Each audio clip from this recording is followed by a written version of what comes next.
It's been almost half a year since I started talking about Nintendo music, and it's honestly been a blast. It does mean I often stay up until 3 in the morning writing scripts and editing videos, but whatever. The thing is, since I started doing these weekly videos, there's been something eating away at the back of my brain for a while. You know the first one of these I did? The nearly 4-hour behemoth that took me 3 months to make? Watching that video again made me realize, oh crap, I forgot to talk about a lot of songs. I was never going to talk about every song in every game, but there are some obvious ones that I really liked that I just didn't talk about for whatever reason. So I'm making up for that now. This is my catch-up video, and because I made sure to talk about every song for every soundtrack released since that video, I'm just covering games from that first video. Plus, I'll be rearranging the overall list at the end, because my opinion has changed a bit over the last 6 months. Be prepared for a lot of Mario.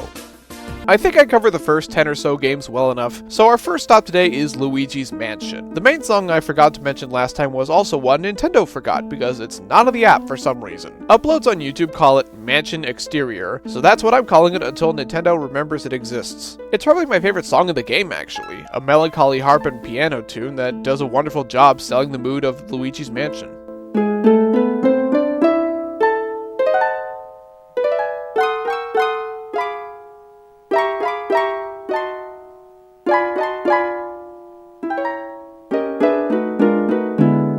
Next is another one I'm baffled I didn't mention, Professor Egad's Lab. It's the only song in the game that made it to both sequels, and while I've heard better versions, it's still a quirky tune that captures Egad's eccentric personality well.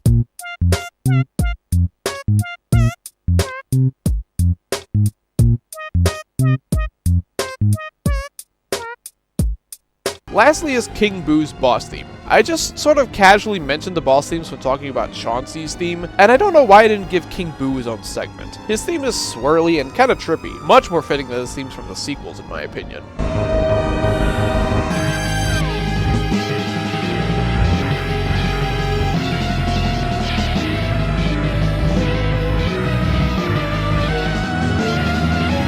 Moving on, the next game up is New Super Mario Bros. U. I'm still not talking about the reused songs until New Super Mario Bros. Wii gets added, but there are a couple new ones I missed. The way the map themes work in this game is cool. They all share the same melody, but use different instrumentations to fit the setting, and they transition to one another very smoothly.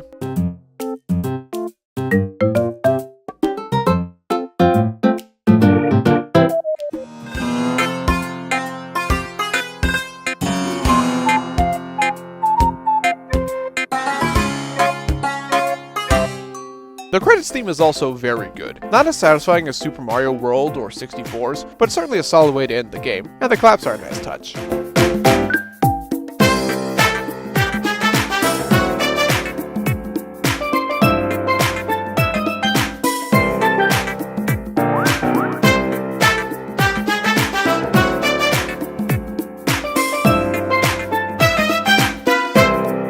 Next up is Super Mario Bros. 3, and I honestly have no idea why I left these songs out. I briefly touched on the map themes in that first video, but for some reason I didn't actually play any of them. Well, I'm rectifying that mistake now. They're all about 5 to 10 seconds long, but you're not going to be on the map screen long enough to notice. Grassland has a catchy enough melody.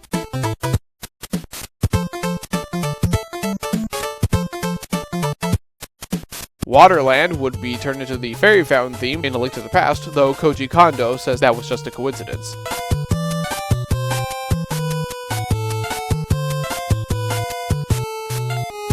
And Pipeland sounds super trippy.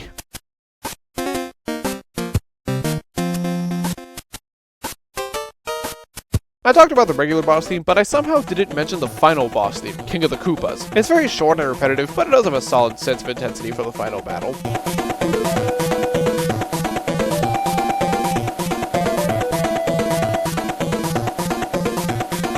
And the ending theme is probably the most complex in the game, continuing Mario's unbroken streak for catchy, satisfying credits themes.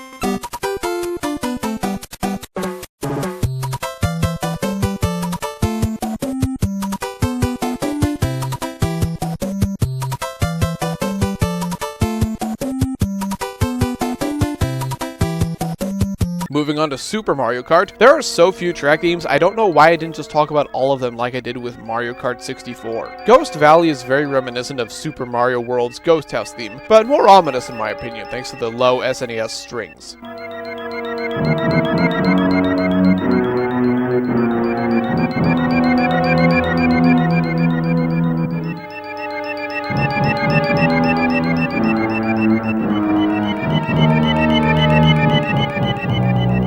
Choco Island is fine, it's plucky and light, but it's one I always forget about until I play the track again.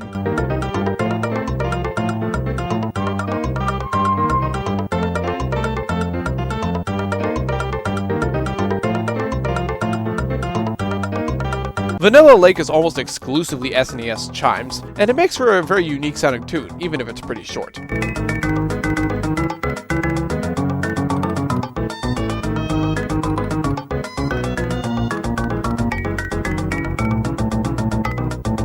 And the credits theme is very nice. It's pretty low-key while still being catchy, and providing a nice goodbye to the game.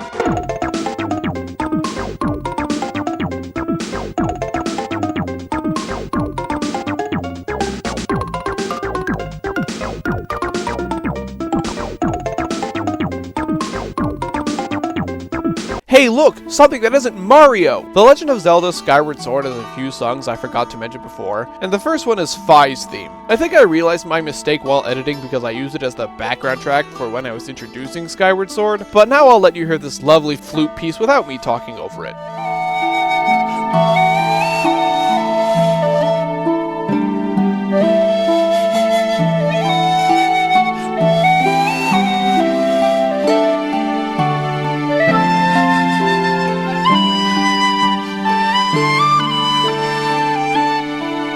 Girahim's boss theme is also really good, bringing Zelda boss music into the realm of orchestrated music with this bombastic yet trickstery theme fitting of this little creep.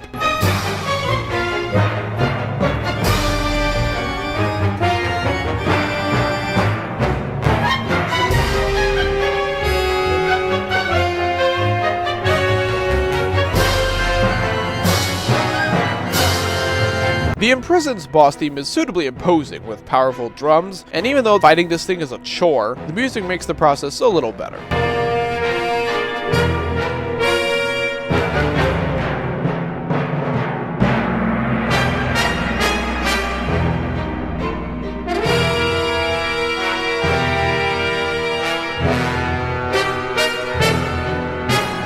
The credits theme is also lovely, a sweeping piece that serves to solidify the idea that Zelda music should be orchestrated from now on.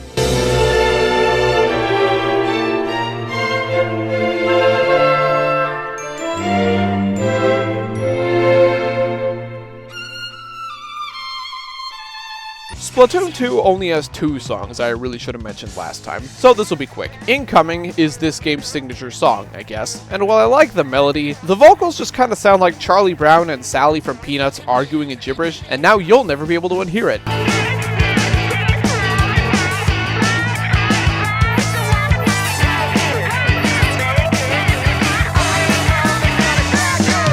Some people in the comments wished I talked about the Octo expansion music, and I suppose it is weird that I glossed over it completely. I did so because I really don't have much to say on it. This style of low-key EDM doesn't really appeal to me, so none of the Octo expansion songs stand out to me in either a good or bad way. It does have its own remix of Splatak, which is certainly interesting. I don't think it's nearly as good as the versions from Splatoon 1 or 3, but at least the distorted DJ mix sound makes it unique, if nothing else.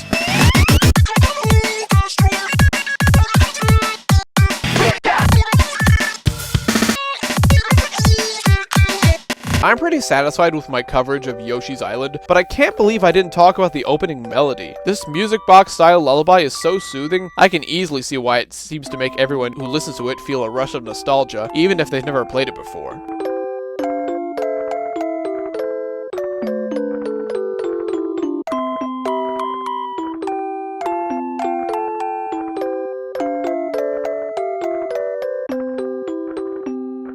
I wasn't initially going to bring up Super Mario World, since I think I covered it pretty well, but if I talked about Mario 3's map themes, I might as well do the same with World. The map themes are still very short, but the upgraded sound hardware allows them to fit their settings better, like a relaxed track for the general overworld,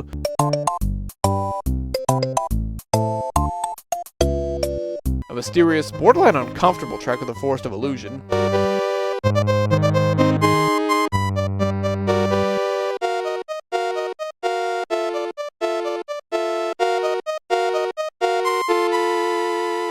and an imposing beat for the Valley of Bowser.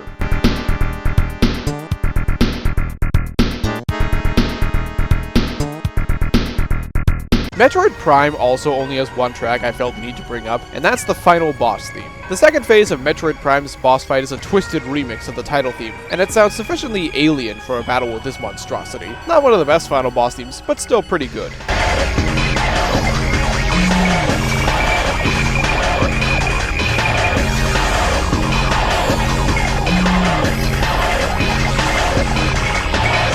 Like with Skyward Sword, The Legend of Zelda Ocarina of Time's solo mission is one I caught while editing, because I used it as the background music for the Ocarina 3D segment. It's Sheik's theme, a short, pretty harp piece that isn't held back by the N64 sound hardware at all. If Ocarina of Time's soundtrack ever gets fully orchestrated, this is probably the song that'll change the least.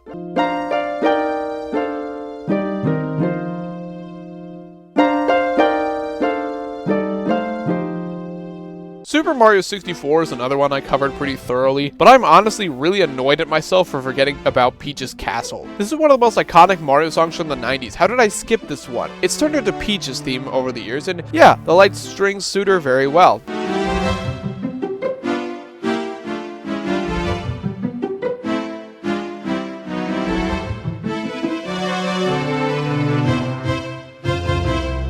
I also skipped over Hazy Maze Cave for some reason, which is weird because I think it's the only area theme that isn't a reworking of the main theme, instead going for a mysterious yet plucky remix of the classic Underground theme. One of my favorite versions of the song, actually.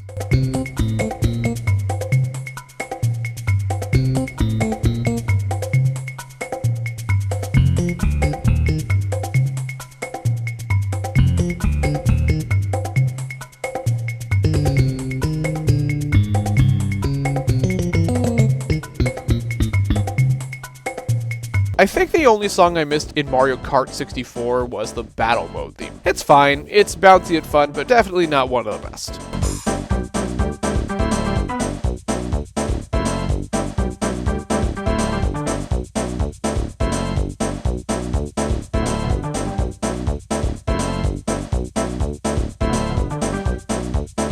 Here's our first big one, Mario Kart 7. Since I talked about all of the new track themes for the other Mario Karts, I'll finish up 7s. Daisy Hills was always just fine to me, but listening to the great Mario Kart World remix helped me appreciate the original more. The cheery vibes do fit Daisy pretty well.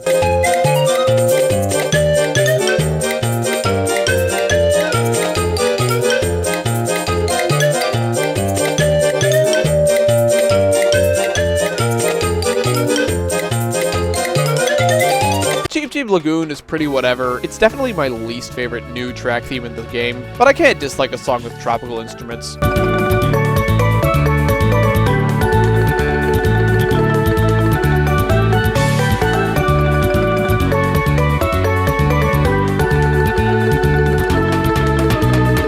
Shy Guy Bazaar is another one I grew to like more after listening to the Mario Kart World remix. I still think the main melody is a little lacking, but the sitars are always a treat to listen to.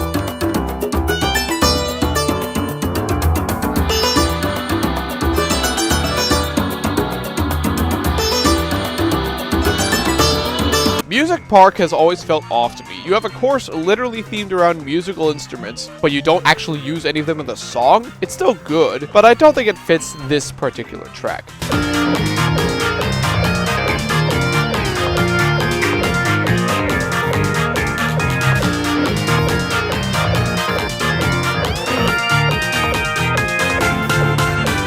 Lastly, there's Wario's Shipyard, and honestly, I don't know why I skipped over it last time. The bassline has that classic Wario Land crunch, and while the main melody is solid, it gets really fun when you go underwater and the drums kick in.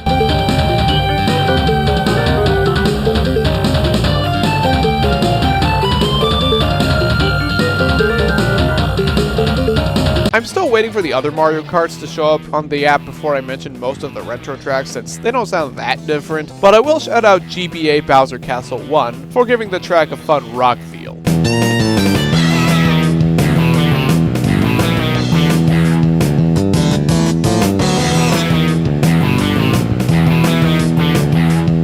I also skipped over Battle Mode for some reason, even though I do like the theme they use for the new maps. My favorite is Woohoo Town, and while I really like the Wii Sports Resort theme remix used in Mario Kart 8 Deluxe, I do miss the jazzy town feel of the original.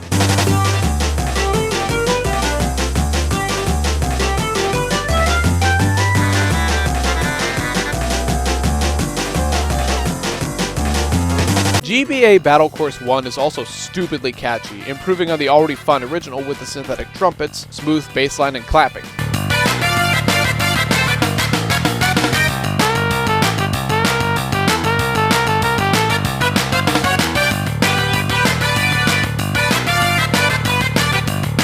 The credits theme isn't one of the strongest in the series. I don't think it comes close to Mario Kart 64's or the Booster Course passes, but it's still a fun, toe-tapping jazz piece that gives a nice sense of finality.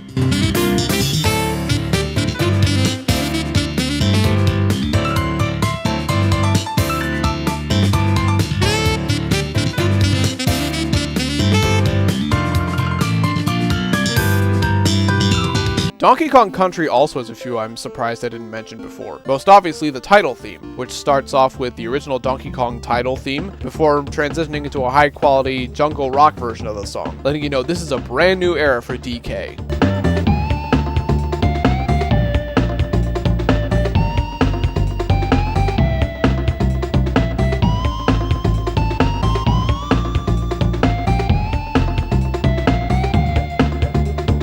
Minecart Madness sells the feeling of traveling down a treacherous mineshaft quite well. It's some very good stuff.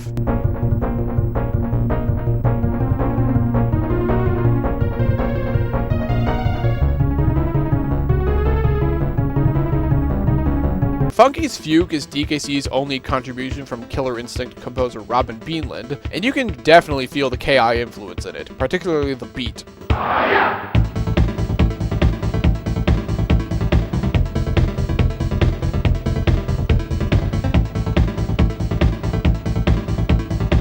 Forest Frenzy is very pleasant. If this song played on nature hikes, I might actually try one.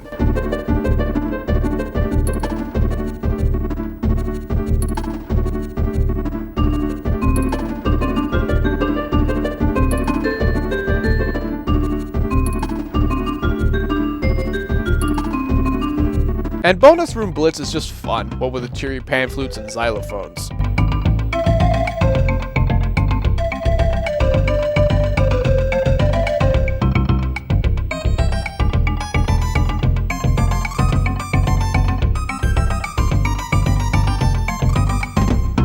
My single biggest regret of that first video was completely glossing over Fire Emblem Engage's Fell Xenologue DLC. I said something along the lines of, there's also some DLC themes and they're really good, but this segment is long enough as it is, completely forgetting that the Mario Kart 8 Deluxe segment went on for 30 minutes, so oops. The Fell Xenologue expansion has 3 map/battle themes. There's Salvation and Loss, a track that conveys the tragedy and intensity of alternate Helios, while still providing a catchy theme to boot.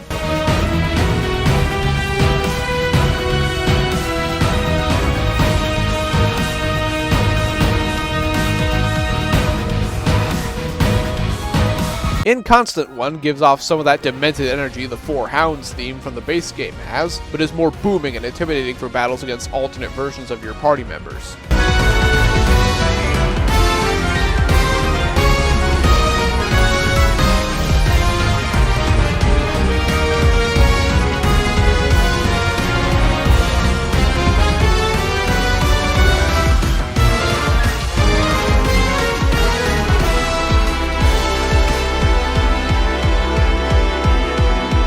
Lastly, there's Mirrored Engage, which I actually like more than the base game's final boss theme. It sounds much more powerful and menacing than Last Engage, with the distorted synths really selling the corrupted feel of the world and the final boss itself.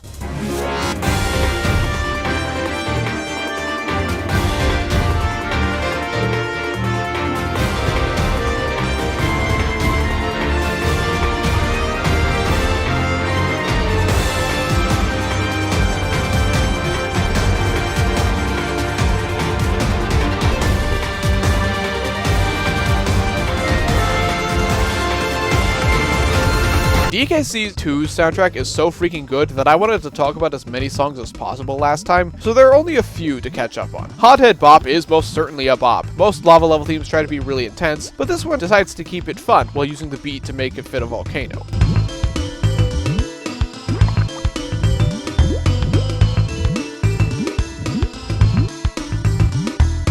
Flight of the Zinger doesn't really take anything from Flight of the Honeybee despite the name. Instead it goes for pounding drums and a tense melody to keep you moving through the Zinger's honey caverns.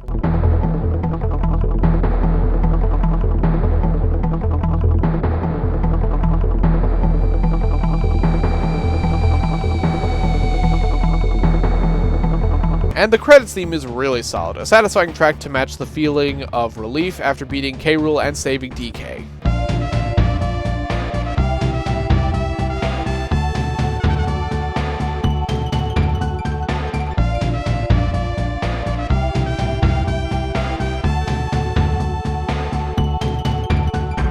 I think I talked about all of Super Mario Odyssey's Kingdom themes before, so I'm just doing a cleanup on some of the smaller tunes here. The track that plays when you capture a T-Rex is booming as you'd expect for a huge dinosaur, but has a hint of goofiness to it, since Mario's still the one controlling it.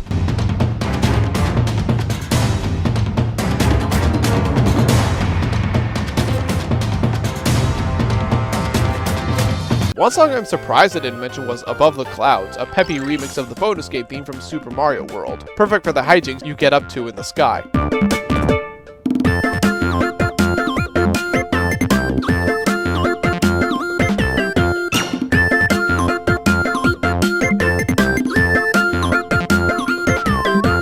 I mistakenly called Peronza Plaza Mount Volbono last time, so to make up for it, here's Mount Volbono's actual theme, still sounding like it was recorded with kitchen utensils, which is really neat.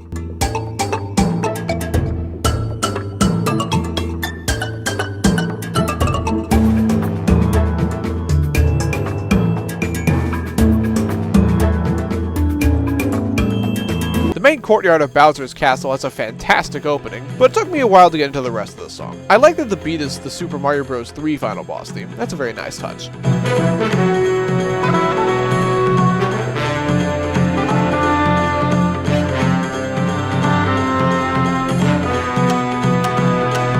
And like with Super Mario 64, I forgot to include Odyssey's remix of Peach's Castle. They don't do anything crazy with the theme. It's a pretty straightforward orchestration, but it doesn't need to be anything else, and it sounds lovely.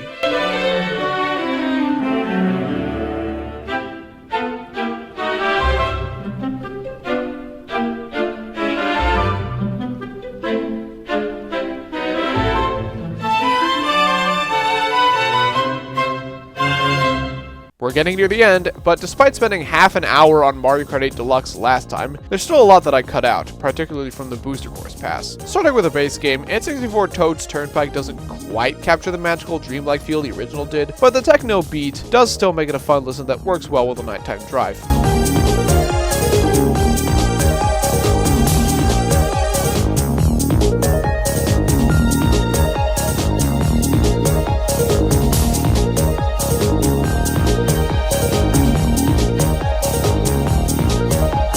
GameCube Sherbet Land is festive and fun, turning a good enough snow track into one that just fits the holiday season perfectly.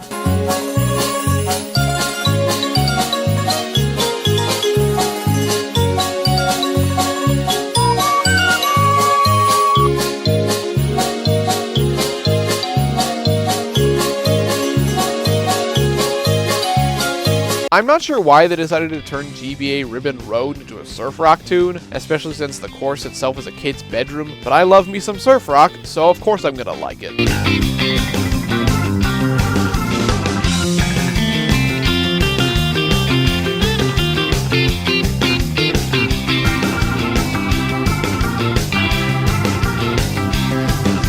Battle Stadium has some funky brass, but weirdly doesn't try to pump you up like other battle mode themes. It feels more laid back, like this is less about the competition and more about having fun.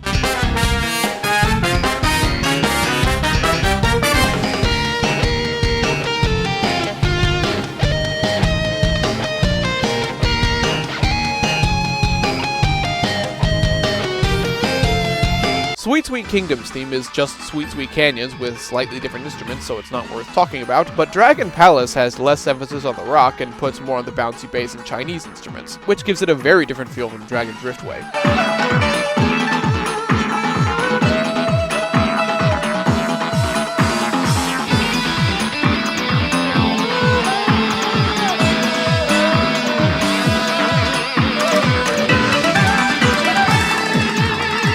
Moving on to the Booster Course Pass, GBA Sky Garden is as peppy as ever, now with a jazzy feel that contrasts well with Cloud Top Cruise's orchestral goodness.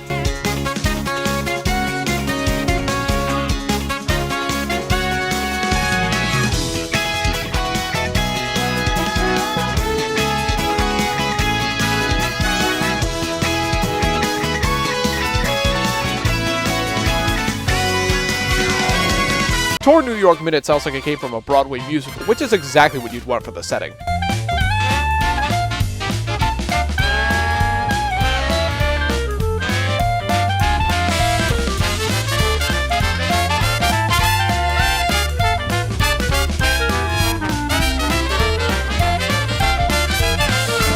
Merry Mountain greatly benefits from the switch to live instruments, sounding grand and festive for a drive around Santa's workshop.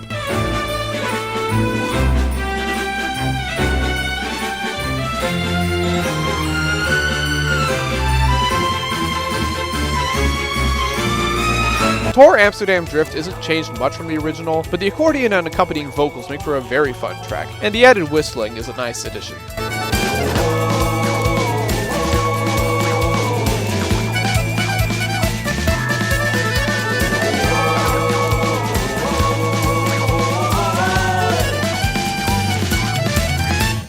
Squeaky Clean Sprint has drawn comparisons to a 50s commercial, and I can see it. It's probably the most whimsical track here.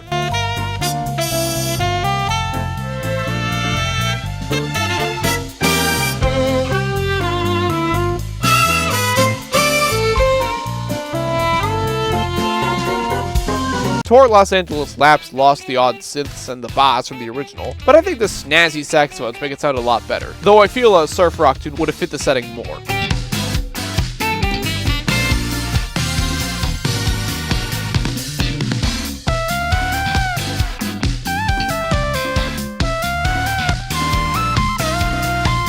Wii Koopa Cape sounds pretty similar to the original, but I really like the bluegrass feel the river section gets. A nice comeback after that part was missing from 7 and Tour.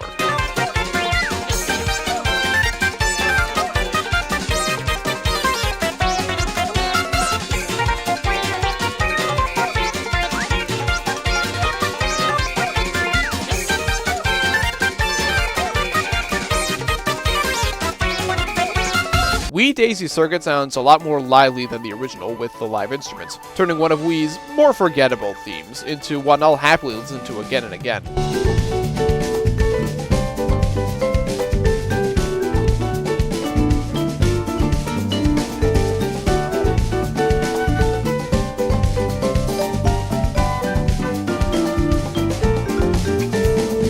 And Piranha Plant Cove is also pretty faithful to the original, but again, the real instruments give it a new sense of life, making it sound more adventurous than ever.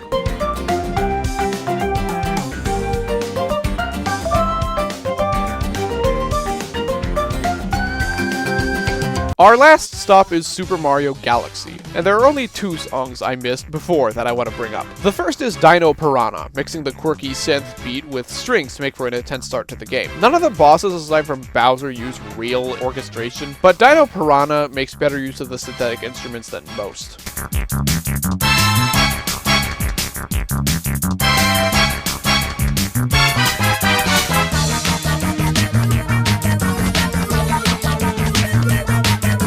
The other one is Space Fantasy, a relatively minimalist track that captures how magical space can be without feeling lonely like Space Junk Road or grand like most of the other Galaxy themes.